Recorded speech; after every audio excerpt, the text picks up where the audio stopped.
കഥ പറയുമ്പോൾ എന്ന സിനിമയിൽ ശ്രീനിവാസന്റെ മകളായി അഭിനയിച്ച രേവതി വിവാഹിതയായി. നടി രേവതി ശിവകുമാറിന് താലി ചാർത്തിയത് നന്ദു സുദർശൻ.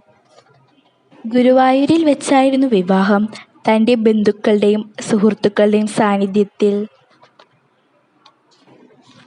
കഥ പറയുമ്പോൾ മാത്രമല്ല, മകന്റെ അച്ഛൻ എന്ന ചിത്രത്തിലും ശ്രീനിവാസന്റെ മകളായാണ് രേവതി ശിവകുമാർ അഭിനയിച്ചിട്ടുള്ളത്. വള്ളിയും തെറ്റി പുള്ളിയും തെറ്റി, മുന്തിരിവള്ളികൾ തളിർക്കുമ്പോൾ, വടക്കൻ സെൽഫി എന്നീ ചിത്രങ്ങളിലും രേവതി അഭിനയിച്ചിട്ടുണ്ട്.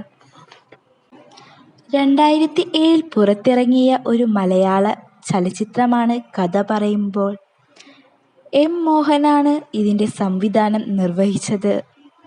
കൂടാതെ തിരക്കഥയും സഹനിർമ്മാണവും നിർവഹിച്ചത് ശ്രീനിവാസനാണ്. കോട്ടയം പൊൻകുന്നം ചിറക്കടവ് സ്വദേശിയായ രേവതിക്ക് നന്ദു സുദർശനാണ് താലി ചാർത്തിയത്.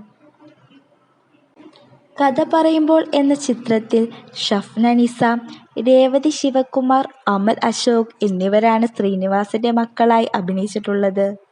മീനയാണ് അമ്മ. കഥ പറയുമ്പോൾ എന്ന ചിത്രത്തിന്റെ തമിഴ് റീമേക്കായ കുസേലനിലും രേവതി ശിവകുമാർ അഭിനയിച്ചിട്ടുണ്ട്. സംവിധായകൻ ഋഷി ശിവകുമാറിന്റെ സഹോദരിയാണ് രേവതി.